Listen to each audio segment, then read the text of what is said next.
This video is on Batman vs. Superman, how people received the movie and who were they, and also how it's going to do during this week.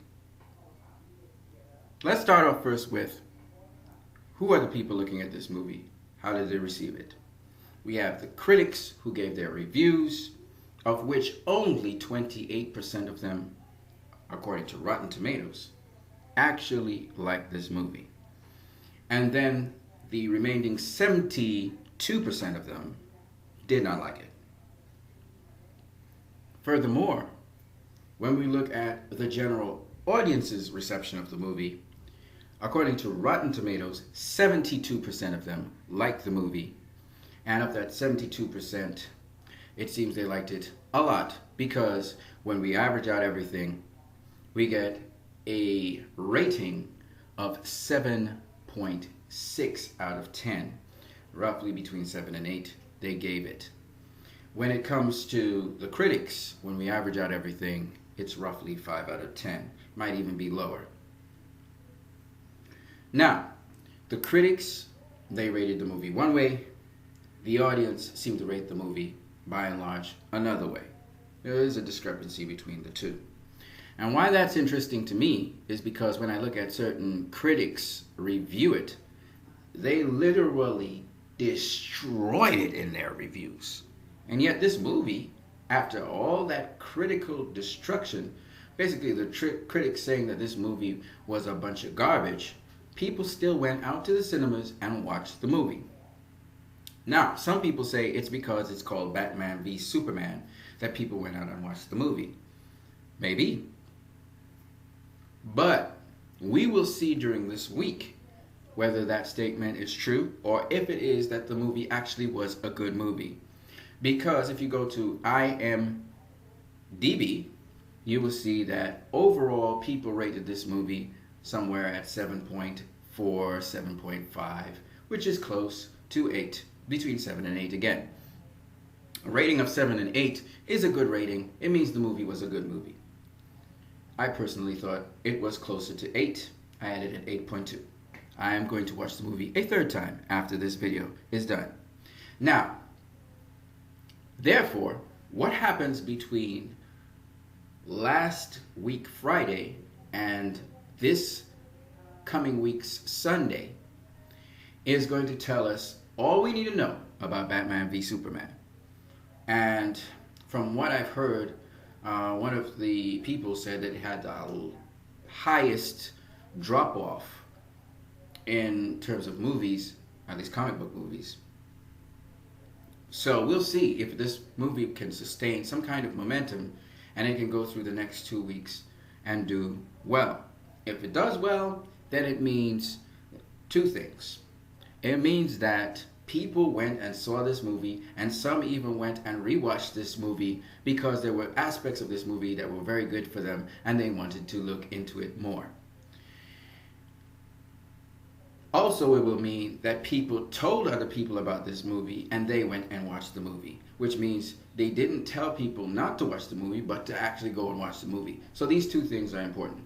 Now, the other thing I'm going to do, I may actually do it when I go into the cinema, is I'm going to record some of the responses at the end of Batman v Superman in the area I live in so that people can get an idea. Or I'll just conduct my own interviews with people, just quickly. What do you think about the movie? Did you like it? Did you enjoy it? Or you didn't enjoy it? And what would you rate it out of 10? So I'll ask those questions to people, hear what they say, because when we do that, when we actually go to cinemas and ask people what their opinions are, we'll see if it holds up, that they rate this movie at a 7 or an 8. Because most people that I've talked to, and even the people I've looked at online who actually saw the movie, who are not reviewers, they're not critics and that kind of thing, when I listen to them on YouTube, they rate this movie as either between 7 and 8.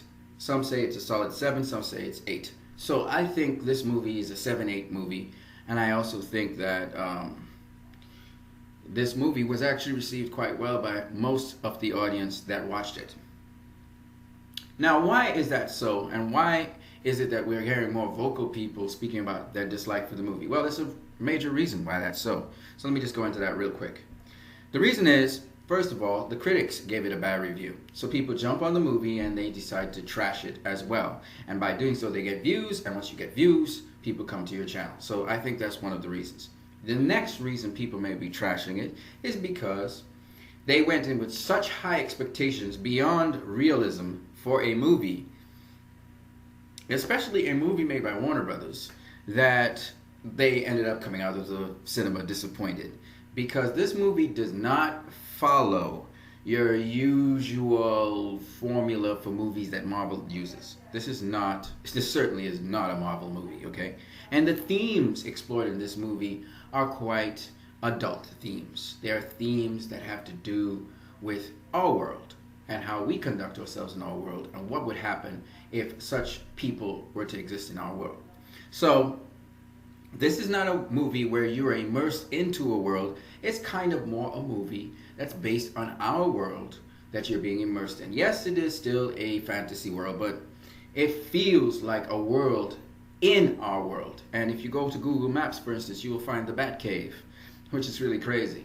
It's actually on Google Maps now. So they're kind of taking the movie world and putting it into our world. And you'll notice things from our world in that movie world. I'm not going to say more about that. So that's one thing that a lot of people got let down for. The other thing I think that they got let down for was the fact that somehow the name Zack Snyder leaves a bitter taste in people's mouths. And so they went in saying, this is a Zack Snyder movie, it's gonna suck. So if you knew anything about Zack Snyder, he did The Watchmen. I actually personally love The Watchmen. I like Zack Snyder movies. And the thing about Zack Snyder is there's two things about him. One, his style of directing is such that he never really goes in a perfectly linear fashion through a story. Yes, the storyline moves in a linear fashion. It heads in one direction, but he doesn't stay on one character too long. He goes from a character to the next character to the next character, and he builds blocks. It's kind of like a spiral going up into the sky instead of just building straight up into the sky, okay, with each character. Now, the next thing about Zack Snyder that a lot of people will not understand is he's a guy who makes you think. So you're not just going to go in a movie, sit down and let the movie think for you, and it's going to present everything, spoon feed you. He never does that. So we have what is called an active audience. The more you participate in the audience, you yell, you shriek, you let out your emotions on the screen, is the more likely this movie will be. And also in addition to that, you're going to have a number of WTF moments. You're going to have a number of moments where you're like, what is that? And that's good. This movie's like a thriller action movie. It's more of a kind of, you have to piece together things, figure out things. You're figuring out things as the characters are figuring out things. And then it kind of crystallizes. And if you can figure it out before the characters do, that's even awesome as well. But you have to remember, these are characters on the screen and they don't know what you know. So you're looking at it from a different presence where you can see everything. They are seeing it only from the information they have. So when you look at it that way, this movie makes a ton of sense. Everything is not spared. Anyway, that's me kind of reviewing the movie, which I didn't really set up this video to do. The important thing is, let's see how this movie does by the end of this week.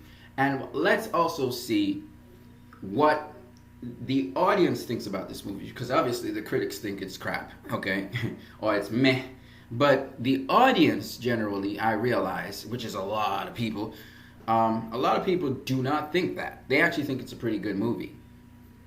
So I've noticed Marvel fanboys, some of them, not all of them, some Marvel fanboys actually enjoyed this movie, which means they really are true comic book fans.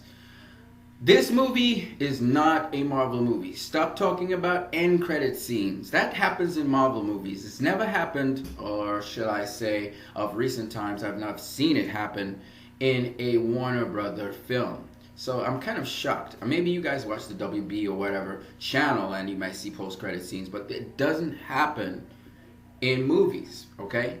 That's something that Marvel does. Warner Brothers is a different company, production company, and so on. They do things differently. So do not expect this movie to be a Marvel movie. So stop telling me there's not enough character development. There is plenty of character development in this movie. It's just a different tone movie, and it's not packaged the way how you're used to seeing it in a Marvel movie. Okay? So obviously there's character development in this movie, a lot of it. And there's a lot of dilemmas that happen in this movie, especially for Superman. Anyway, I don't want to go into it too much more. You guys go watch it. I'm going to go watch it now. You guys have a great one.